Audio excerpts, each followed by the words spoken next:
दोस्तों नमस्कार, स्वागत है आप सभी का इस सीरीज़ में। तो आज भारी भरकम क्वेश्चन से शुरुआत करेंगे हम लोग। अभी तक यदि चैनल को सब्सक्राइब नहीं किए हैं तो चैनल को सब्सक्राइब कर लीजिए। सबका क्वेश्चन सीरियल वाइज से लिया जाएगा। यदि जिनका क्वेश्चन इस वीडियो में नहीं शामिल हो पाया है वो नेक्स्ट वीडियो में लिया जाएगा। तो आइए देखते हैं। खुशी जी का क्वेश्चन है, ये कह रहे हैं कि एसएम के डीबी और मेडिकल के बाद जब ट्रेनिंग होगी तो सभी को एक साथ में तो भेज दिया नहीं जाएगा। अब जैसे 300-400 लोग सेलेक्ट हुए हैं तो इनका कहना ये है कि पहले मान लीजिए 80 लोगों को भेज दिया गया, फिर वो ट्रेनिंग कंप्लीट करके आए तब भेजा गया, फिर वो ट्रेनिंग कंप्लीट होके आए तो बैलेंस जो है उनको भेजा जाएगा। तो इसमें ये कह रहे हैं कि सीनियरिटी प्रभावित होगी। तो यस, सीनियरिटी तो प्रभावित होती है खुशी जी, लेकिन सीनियरिटी को मेंटेन करने के लिए जब ट्रेनिंग में आपको भेजा जाएगा तो वो मेरिट वाइज से भेजा जाता है। जिस हिसाब से मेरिट आपने आरआरबी में स्कोर किया है उसी मेरिट के आधार पर भेजा जाता है। तो जो मेरिट में आगे रहते हैं उनको सीनियरिटी में आगे ट्रेनिंग स्कूल में आगे भेजा जाता है, इसलिए वो सीनियर हो जाते हैं।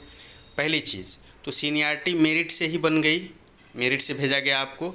दूसरी चीज़ ये है कि कभी कभी ये होता है कि 3 महीने 3.5 महीने आपको वेट न करा करके एक बैच को भेज दिया गया और दूसरे बैच को भी बात कर करके, भाई हर जगह एसएम एक तरह से तो कलेक्ट नहीं है, कहीं 100 हैं, कहीं 50 हैं, कहीं कहीं नहीं हैं।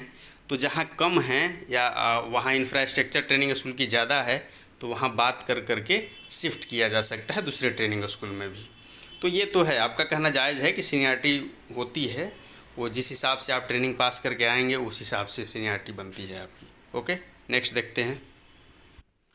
नेक्स्ट राम प्रताप जी का क्वेश्चन है, ये कह रहे हैं कि सर सीनियर क्लर्क कम टाइपिस्ट की ट्रेनिंग कहाँ और कितने दिन की होती है। देखिए राम प्रताप जी, सीनियर क्लर्क की ट्रेनिंग होती है जोधपुर में, लेकिन अमूमन ऐसा होता है कि ट्रेनिंग पर न भी भेजने के बावजूद भी काम आपसे कराया जाता है।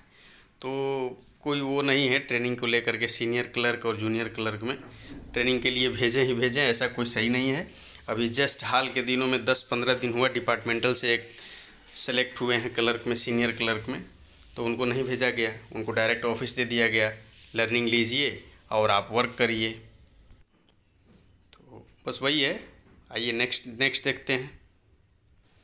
चलिए नेक्स्ट क्वेश्चन है चंद्रेश चंदेल जी का। ये लिख रहे हैं कि सर फॉर्म भरते टाइम में गवर्नमेंट जॉब में था मगर मैंने भरते टाइम यस नहीं किया था, तो कोई प्रॉब्लम है क्या? एनओसी देना है या नहीं डीबी में?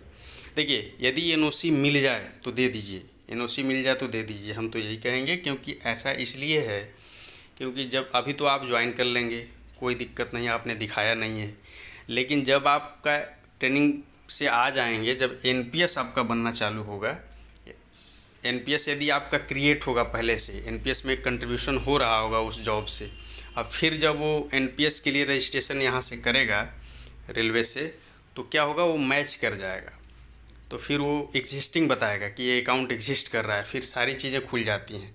इसलिए हम ये कह रहे हैं कि यदि एनओसी मिल जाए तो एनओसी बनवा लीजिए, एनओसी ज़रूरी है। चलिए नेक्स्ट देखते हैं। नेक्स्ट है अवधेश जी का क्वेश्चन है, ये पूछ रहे हैं कि सर किसी को एक्सटेंशन लेना है तो क्या प्रोसेस करना पड़ता है और कितने दिन का एक्सटेंशन मिल सकता है, प्लीज़ एक्सप्लेन। तो देखिए, बात ये है कि एक्सटेंशन लेने आप कितने दिन का आपको लेना है। यदि आप सेलेक्ट हुए हैं, मान लीजिए 300 लोग आपके आरआरबी में सेलेक्ट हुए हैं या आपके डिवीज़न में 300 लोग सेलेक्ट हुए हैं और उसमें से आपको एक्सटेंशन 6 माह का लेना है तो बिल्कुल आसानी से मिल जाएगा। क्योंकि 80-80 का बैच भेजेंगे वो या 60-70 का भेजेंगे तो कई बैच में आपका 6 माह ऐसे ही गुजर जाएगा। 60 भेजे, फिर 60 भेजे, आप सबसे लास्ट वाले में अपने को जाकर वहाँ बात कर लीजिएगा कि सर हमको सबसे लास्ट में भेजिए। एक इस तरह से मिल जाएगा। एक एक्सटेंशन इसमें मिल जाएगा कि इलनेस में, यदि आप खुद बीमारी अपना दिखा देते हैं कि भाई हम बीमार हैं इसलिए अभी नहीं जा पा रहे हैं, इस संबंध में एक एप्लीकेशन लिख दिए डीपीओ साहब के नाम से और उन्होंने बोल दिया कि ओके। तो इलनेस में ध्यान देना है कि इलनेस से जब आप आएंगे तो रेलवे फिर से आपकी मेडिकल करेगी, तो इस चीज़ का भी ध्यान रखना है कि इलनेस के लिए एप्लीकेशन यदि आप दे रहे हैं तो फिर जब आएंगे कि नहीं अब हमें ट्रेनिंग पर भेज दीजिए, अब मैं फिट हूँ, तो रेलवे फिर से आपको मेडिकल कराएगी। ओके, देखिए नेक्स्ट क्वेश्चन पीके जी का है। इन्होंने लिख रहे हैं कि जब एनटीपीसी का फॉर्म भरा था तो जॉब में नहीं था, अभी ग्रुप डी में हूँ, एनओसी देना है या नहीं? मेरा डिपार्टमेंट बोल रहा है कि आप जब फॉर्म भरते यहाँ नहीं थे और एनओसी नहीं दे रहा है। देखिए बात ये है कि उनको बताइए कि देखिए फॉर्म भरते समय तो हम नहीं थे, लेकिन एनपीएस तो हमारा रजिस्ट्रेशन हो गया है, एनपीएस में कंट्रीब्यूशन भी हो रहा है।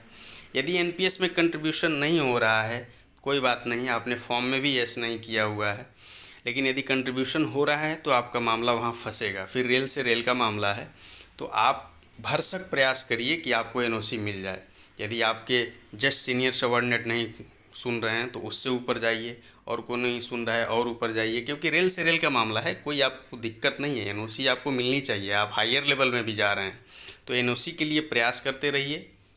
कुछ और दिक्कतें आ रही हैं तो कांटेक्ट करिए। ओके, बाकी एनओसी लेना ज़रूरी है, आपको एनओसी लीजिए। उसमें टेक्निकल रिजाइनेशन आपका होता है, रेल से रेल के लिए टेक्निकल रिजाइनेशन होता है। ओके, टेक्निकल रिजाइनेशन के लिए आप अप्लाई करिए। तो चलिए आज यहीं तक, बाकी जिनका क्वेश्चन अभी इस वीडियो में नहीं शामिल हो पाया है वो नेक्स्ट वीडियो में शामिल कर लिया जाएगा। ओके, बहुत बहुत धन्यवाद।